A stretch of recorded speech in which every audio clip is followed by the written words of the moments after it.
హరి శ్రీనివాస. ఒక తల్లికి పుట్టిన ఇద్దరు బిడ్డలు సమానంగా ఉంటారండి.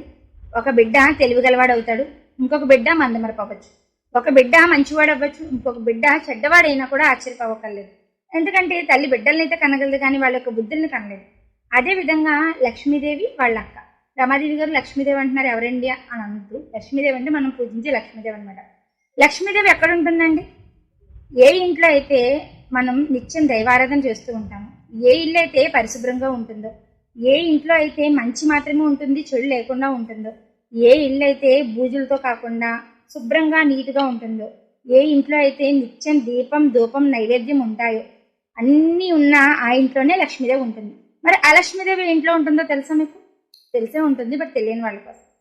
ఏ ఇంట్లో అయితే 24 గంటలు తిట్టుకుంటూ ఉంటారు, ఏ ఇంట్లో అయితే భార్యాభర్తలు కొట్టుకుంటూ ఉంటారు, ఏ ఇంట్లో అయితే తల్లి స్థానంలో ఉన్న ఆమె పిల్లల్ని సక్రమంగా చూసుకోదు, ఏ ఇంట్లో అయితే అస్తమానం గొడవలు అవుతాయో, ఏ ఇంట్లో అయితే భర్త భార్యను కొడతారో, ఏ ఇంట్లో అయితే భర్త వ్యసనపరుడు అవుతాడో, ఏ ఇంట్లో అయితే పూజా కార్యక్రమాలు జరగవు, ఏ ఇంట్లో అయితే చెడు వ్యసనాలు అంటే ఇంక చూడండి ప్యాకెట్ ఆడడం, మద్యం సేవించడం, ఇంకా చెత్త పనులన్నీ చేస్తూ ఉంటారు, అవి ఉంటాయో, ఏ ఇంట్లో అయితే తినేసి పడుకోవడమే తప్ప రెండో పని ఉండదు, ఇంకా ఒకటి కాదు రెండు కాదు తెలుసు కదా, ఏదైతే చెడ్డ పనులు అలాంటివి ఏవైతే ఉన్నాయో ఆ ఇంట్లో ఎవరు కూర్చుంటారు? లక్ష్మీదేవి, దరిద్ర దేవత కూర్చుంటుంది. చెప్తాను కదా రెండింటికి ఉన్న వ్యత్యాసం ఏంటి అనేది. బట్ మన ఇంట్లో ఏ దేవత ఉంది అనేది ఆటోమేటిక్గా మీకు తెలిసిపోతూ ఉంటుంది. మనం ఉదయం లేచిన తర్వాత మన యొక్క కాలకృత్యాలు ముగించుకొని మనం ఇంట్లో దీపారాధన చేసుకుని, ఇంట్లో ఏదైతే ధూపం వేసుకుని, మన మనసును ప్రశాంతంగా ఉంచుకుని, శుచిగా శుభ్రంగా వండి ఇంట్లో వాళ్ళకి పెట్టి, ఇంట్లో గొడవ గోళ లేకుండా మనం సంతోషంగా ఉంటూ, మన పిల్లల్ని సంతోషంగా చూసుకుంటూ, మన కుటుంబాన్ని సంతోషంగా చూసుకుంటూ హ్యాపీగా ఉంటే మన ఇంట్లో లక్ష్మీదేవి ఉంటుంది.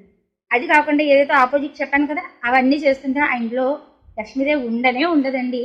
ఏదైతే లక్ష్మీదేవి యొక్క అక్క ఎవరైతే ఉన్నారో దరిద్ర దేవత ఆ లక్ష్మికి పెళ్లి చేసిన తర్వాత తను విష్ణు నామాలు, లలితా నామాలు, లక్ష్మీ నామాలు ఇవన్నీ వింటుంటే బుర్ర పిచ్చకపోతూ ఉండేదన్నమాట ఆవిడికి.